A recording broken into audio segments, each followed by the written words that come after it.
Hello friends, अब जब आप जानते हैं कि आप कहाँ हैं और आप कहाँ जा रहे हैं, तो आप वहाँ पहुँचने के लिए अपनी स्ट्रैटेजी बनाना शुरू कर सकते हैं। दोस्तों, पैसा बनाने के कई तरीके हैं। ये सभी तरीके 3 बेसिक वेरिएबल्स पर डिपेंड करते हैं, जो इस तरह से है। नंबर 1, इनकम, आप कितना पैसा कमा रहे हैं। नंबर 2, सेविंग, आप कितना पैसा बचा रहे हैं या इन्वेस्ट कर रहे हैं। नंबर 3, खर्चे, आप कितना पैसा खर्च कर रहे हैं।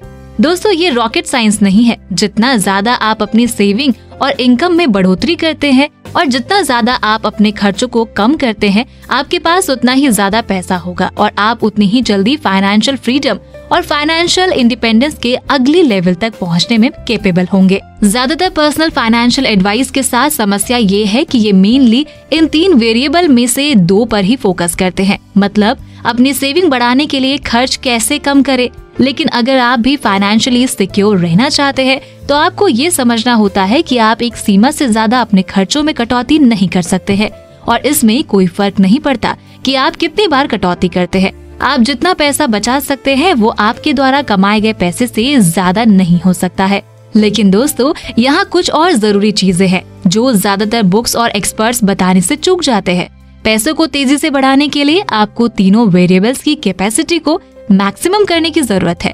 अपनी इनकम में बढ़ोतरी के साथ साथ खर्चों को कम करने से आपके पास सेविंग और इन्वेस्ट करने के लिए ज्यादा पैसा होगा, जिससे आपको अपनी सेविंग्स रेट बढ़ाने में मदद मिलेगी। दोस्तों, फाइनेंशियल फ्रीडम को फास्ट ट्रैक पर लाने के लिए सेविंग और इन्वेस्ट दोनों जरूरी होते हैं, लेकिन अपनी इनकम बढ़ाना आपके खर्चों में कटौती करने से ज्यादा पावरफुल है, क्योंकि आप केवल ज्यादा कमाने पर ही ज्यादा सेविंग और इन्वेस्ट कर सकते हैं। साथ ही कंपाउंडिंग के साथ आपकी सेविंग तेजी से बढ़ती है। तो दोस्तों, अगर आप भी शेयर मार्केट में इन्वेस्ट करना चाहते हैं और अभी तक आपके पास डीमैट अकाउंट नहीं है या बहुत ज्यादा ब्रोकरेज से आप परेशान हैं, तो देश के सबसे बड़े और भरोसेमंद ब्रोकरेज फर्म ज़ीरोधा का लिंक इस वीडियो के डिस्क्रिप्शन में है। आज ही अपना डीमैट अकाउंट ओपन करें। तो दोस्तों, आगे बढ़ते हैं। ऑथर जब पता लगाने की ये कोशिश कर रहे थे कि 30 साल की एज तक वो $1 मिलियन कैसे बचा सकते हैं, तो उन्होंने कैलकुलेट किया और महसूस किया कि भले ही वो $50,000 की एनुअल सैलरी का 50% बचा रहे हैं और ये एनुअली 7% की दर से कंपाउंडेंट हो रही है, लेकिन फिर भी इसमें टाइम लगेगा। इस तरह उन्हें $1 मिलियन बचाने के लिए कम से कम 25 साल का टाइम चाहिए था और तब तक इन्फ्लेशन के कारण वो भी रिटायर होने के लिए इनफ नहीं हो सकता है। तो दोस्तों, अगर आप पहले से ही काफी पैसा नहीं कमा रहे हैं, तब तक ऐसा नहीं है कि आप रिटायर नहीं हो सकते। आप डेफिनेटली हो सकते हैं, लेकिन इसमें आपको बस 20-25 साल लग सकते हैं, जो कि 40 साल से बेहतर है। दोस्तों, कहा जाता है कि सेविंग करना बेहद जरूरी है और जितना ज्यादा पैसा आप कमा सकते हैं, उतना ही ज्यादा पैसा आप बचा भी सकते हैं। और अगर आप एक सुपर सेवर बन सकते हैं, यानी हर साल अपनी इनकम का 25% से ज्यादा बचाते हैं, तो आप रिटायर होने के सालों में काफी कटौती कर सकते हैं। आपकी सेविंग रेट जितनी ज्यादा होगी, आप उतनी ही तेजी से रिटायर हो सकते हैं। आप कितनी सेविंग कर रहे हैं, इसे मापने के 2 तरीके हैं। पहला रुपयों में और दूसरा परसेंट में। जब आप उस अमाउंट को देख रहे हैं जिसे आप बचाने की कोशिश कर रहे हैं, आपके डेली, मंथली और एनुअल टारगेट्स को ये समझ में आता है कि आप रुपयों में सेविंग कर रहे हैं। आपके इनकम का ये परसेंटेज जिसे आप सेव करते हैं और इन्वेस्ट करते हैं, आपकी सेविंग्स रेट कहलाती है। और आपकी सेविंग रेट जितनी ज्यादा होगी, आप उतनी ही तेजी से अपने नंबर को हिट करेंगे, चाहे वो कुछ भी हो। अपनी सेविंग्स रेट को कैलकुलेट करने के लिए यहाँ एक उदाहरण दिया गया है। जैसे आपके पास 10 लाख की इनकम है और आप 4 लाख की बचत कर रहे हैं, तो आपको सेविंग रेट 40% है। दोस्तों, ऑथर सेविंग रेट को लेकर कई एग्जाम्पल देते हैं। जैसे शिकागो में रहने वाली वकील अनीता ने 33 साल की एज में 5 साल में अपने पोर्टफोलियो में $7 लाख के साथ फाइनेंशियल इंडिपेंडेंस हासिल की। उसने अपनी इनकम का 85% यानी 85% बचाकर और हर साल $25,000 से कम पर जीवन यापन करके ऐसा किया।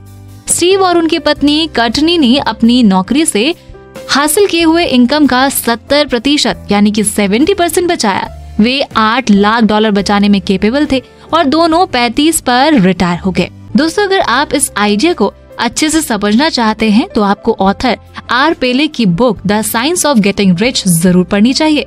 इस बुक से आपको बहुत मदद मिलेगी। आप इस बुक की समरी ऑडियो फॉर्मेट में कुकू FM पर सुन सकते हैं, और वो भी हर रोज केवल ₹1 से भी कम खर्चा करके। कुकू FM पर नॉन फिक्शन बुक समरी की एक ह्यूज लाइब्रेरी आपको मिल जाएगी, जिससे आप डिफरेंट टॉपिक्स के बारे में बहुत कुछ सीख सकते हैं।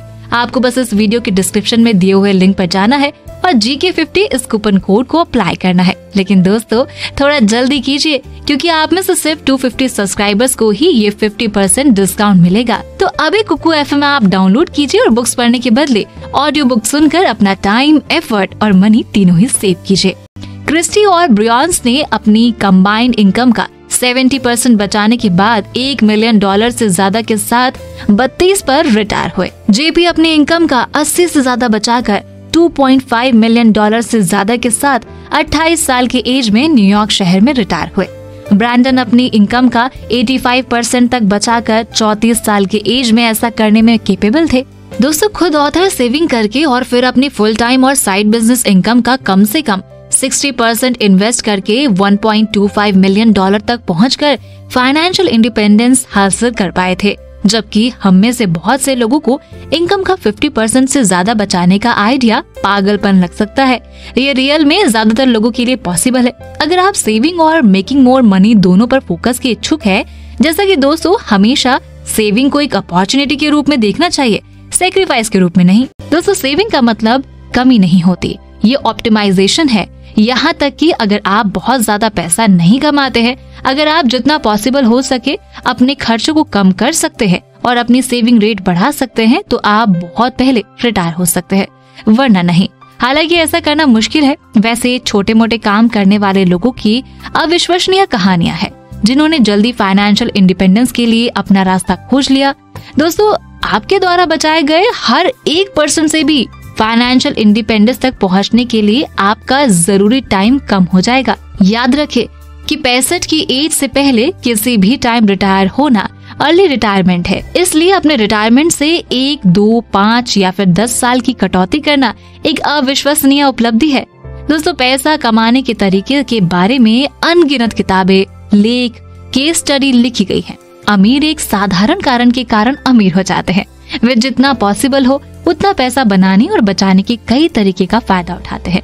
इसे एंटरप्राइज माइंडसेट तरीका कहते हैं, क्योंकि ये काफी हद तक मिलता जुलता है कि बिजनेसेस कैसे पैसा बनाते हैं।